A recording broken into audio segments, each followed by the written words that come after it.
Hello दोस्तों, कैसे हैं आप। आई होप आप सभी अच्छे होंगे। दोस्तों आज की इस वीडियो में हम सीखेंगे एलन ब्रैडली के वॉइस ए D4N VFD की कंप्लीट प्रोग्रामिंग के बारे में।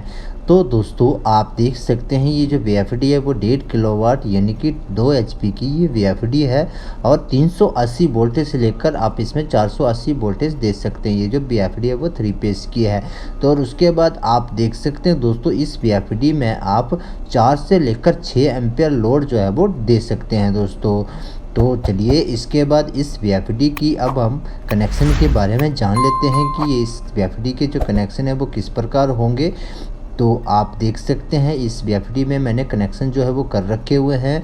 ये इसके 11 और 1 नंबर पे ये इस प्रकार से एक लूप लगेगी और आप देख सकते हैं मैंने एक पोटेंशियोमीटर लगा रखा हुआ है दोस्तों। चलिए इस पोटेंशियोमीटर के कनेक्शन कहाँ हुए मैं आपको अच्छे से दिखाता हूँ। आप देख सकते हैं दोस्तों ये जो पोटेंशियोमीटर है ना इसके कनेक्शन मैंने इसके 12, 13 और 14 नंबर टर्मिनल पे किए हुए हैं और इसकी इनपुट में मैं 3 फेज सप्लाई को कनेक्ट कर रखा और आउटपुट से जो वायर आई है वो आप देख सकते हैं मोटर के साथ मैंने इसको कनेक्ट कर रखा हुआ है।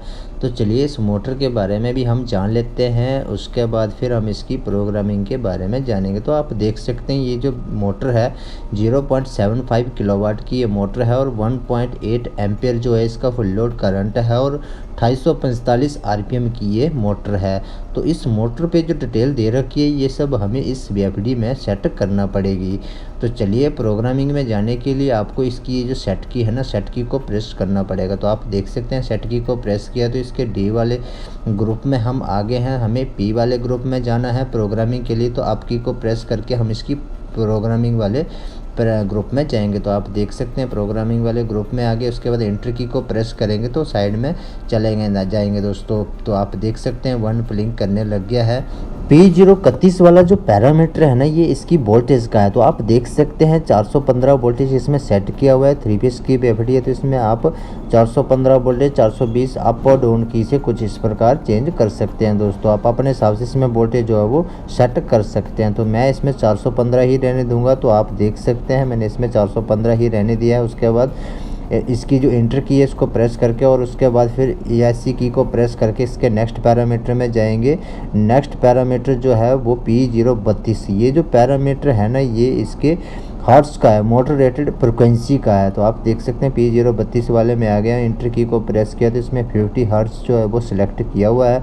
आप अप और डाउन की से कुछ इस प्रकार जिस फ्रिक्वेंसी है वो चेंज कर सकते हैं। 60 हर्ट्ज करना चाहे तो उसमें आप इसमें सेट कर सकते हैं। तो मैं इसमें 50 हर्ट्ज ही रहने दूंगा। इसके बाद नेक्स्ट में जाएंगे। नेक्स्ट है P033। आप देख सकते हैं एंटर की को प्रेस किया तो इसमें 5.0 वैल्यू जो है वो सेट किया है यानी कि दोस्तों 5 एम्पियर इसमें सेट किया हुआ है। ये इसकी मोटर रेटेड एम्पियर का है। तो मोटर का जो फुल लोड करंट है वो आप इस पैरामीटर में सेट करेंगे। तो हमारी जो मोटर थी दोस्तों उसमें जो फुल लोड करंट था वो 1.8 एम्पियर इसमें दिया हुआ था। तो हमने इस पैरामीटर में 1.8 एम्पियर जो है वो सेट करना है। तो आप देख सकते हैं अप और डाउन की से कुछ इस प्रकार अब इसमें जो है वो अपने हिसाब से पैरामीटर में जो एम्पियर रेटिंग है वो सेट कर सकते हैं। तो आप देख सकते हैं 1.8 मैंने सेट कर दिया है। इसके बाद एंटर की को प्रेस करके और फिर SC की से बाहर आ जाएंगे।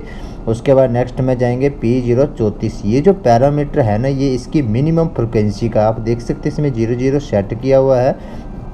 आप दोस्तों अपने हिसाब से इसमें मिनिमम फ्रिक्वेंसी जितना रखना चाहे उतना रख सकते हैं। चलिए नेक्स्ट में जाते हैं। SC की को प्रेस करके P035 ये जो पैरामीटर है ना ये इसकी मैक्सिमम फ्रिक्वेंसी का है। तो आप देख सकते हैं इसमें 50 हर्ट्ज सेलेक्ट किया हुआ है दोस्तों। आप अपने हिसाब से अप और डाउन की से कुछ इस प्रकार फ्रिक्वेंसी जो है वो सेट कर सकते हैं। तो आप देख सकते हैं मैंने इसमें 50 हर्ट्ज सेलेक्ट कर दिया है। उसके बाद चलिए नेक्स्ट में जाते हैं। नेक्स्ट जो है P036 ये जो पैरामीटर है ना ये इसके सोर्स ऑफ रनिंग कमांड का है। तो आप इस VFD को कहाँ से स्टार्ट और स्टॉप करना चाहते हैं आप देख सकते हैं मैंने एंटर की को प्रेस किया तो इसमें 1 वैल्यू सेट किया है।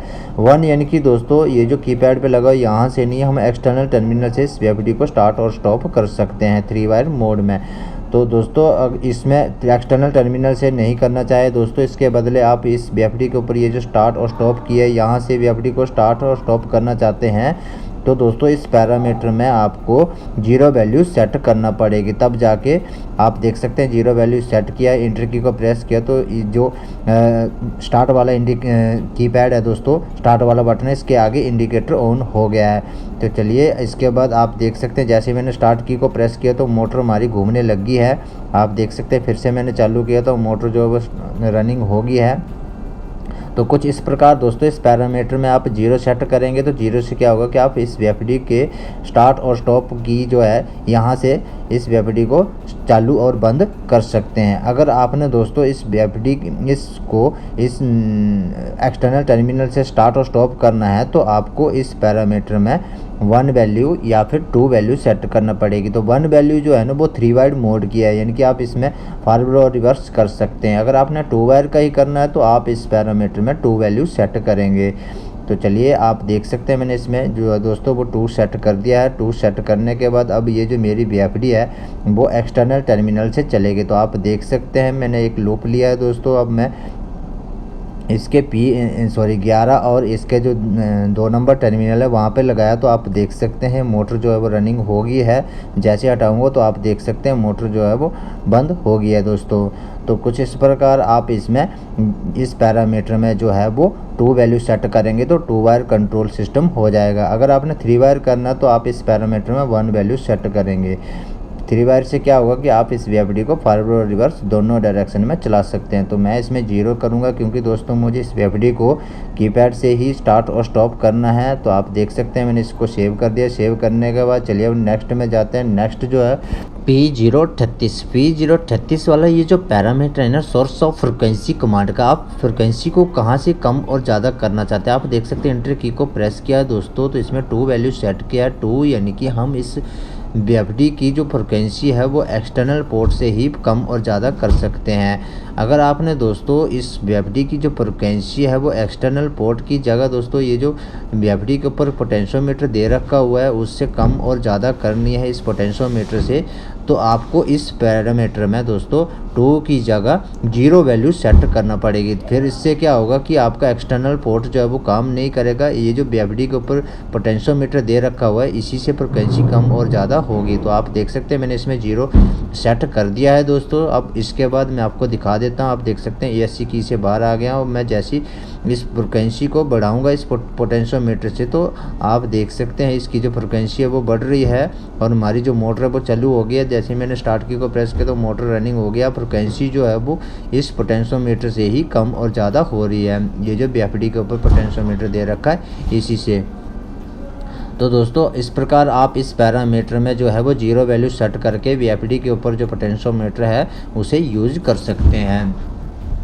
तो चलिए अब इसके बाद इसे बंद कर देते हैं दोस्तों। इसके बाद इस पैरामीटर में जाकर और अब अगर आपने दोस्तों एक्सटर्नल पोर्ट से ही इसकी फ्रिक्वेंसी को कम और ज़्यादा करना है तो आप देख सकते हैं मैंने इस पैरामीटर में 2 वैल्यू सेट कर दी है। अब सेट करने के बाद एंटर की को प्रेस करेंगे तो ये सेव हो जाएगा। अब मेरी जो फ्रिक्वेंसी है वो एक्सटर्नल पोर्ट से कम और ज़्यादा होगी। तो आप देख सकते हैं दोस्तों मैंने एक्सटर्नल पोर्ट से इसकी जो फ्रिक्वेंसी है वो कम और ज़्यादा करूँगा। आप देख सकते हैं मैं इसकी जो फ्रिक्वेंसी है वो 0 कर दिया है बिल्कुल। अब इस फ्रिक्वेंसी को बढ़ाऊंगा तो आप देख सकते हैं दोस्तों मैं इसकी टेस्ट पेन से इसकी फ्रिक्वेंसी को बढ़ा रहा हूं। तो जैसे जैसे फ्रिक्वेंसी बढ़ाऊंगा तो मोटर की जो स्पीड है वैसे ही धीरे धीरे बढ़ती जाएगी दोस्तों। जैसे मैं इसको कम करूंगा तो मोटर की जो स्पीड है वो भी कम हो जाएगी। तो आप देख सकते हैं मैं जैसे इसकी फ्रिक्वेंसी बढ़ा रहा हूँ तो मोटर की फुल स्पीड हो गई है। अब इसकी जो फ्रिक्वेंसी है दोस्तों मैं कम कर रहा हूँ। आप देख सकते हैं तो ये मोटर की जो स्पीड है वो भी कम हो रही है। तो कुछ इस प्रकार दोस्तों इस पैरामीटर में आप जो है वो 2 वैल्यू सेट करके एक्सटर्नल पोर्ट को यूज कर सकते हैं। चलिए दोस्तों इसके बाद अब नेक्स्ट पैरामीटर में जाते हैं। नेक्स्ट जो है P039 ये जो पैरामीटर है ना ये इसके एक्सीलरेशन टाइम का। तो आप देख सकते हैं इसमें 10 सेकंड सेट किया है दोस्तों। आप एंटर की को प्रेस करके अप और डाउन की से अपने हिसाब से सेट कर सकते हैं। उसके बाद चलिए नेक्स्ट में जाते हैं दोस्तों। तो नेक्स्ट जो है वो P040 ये जो पैरामीटर है ना ये इसके डीएक्सीलेशन टाइम का है। तो आप देख सकते हैं इसमें भी जो है वो 10 सेकंड सिलेक्ट किया हुआ है। आप अपने हिसाब से जितना इसमें एक्सीलेशन और डीएक्सीलेशन टाइम सेट करना चाहिए उतना आप इसमें सेट कर सकते हैं दोस्तों। तो चलिए इस प्रकार इस वीएफडी के जो पैरामीटर है वो सेव किए जाते हैं, सेट किए जाते हैं।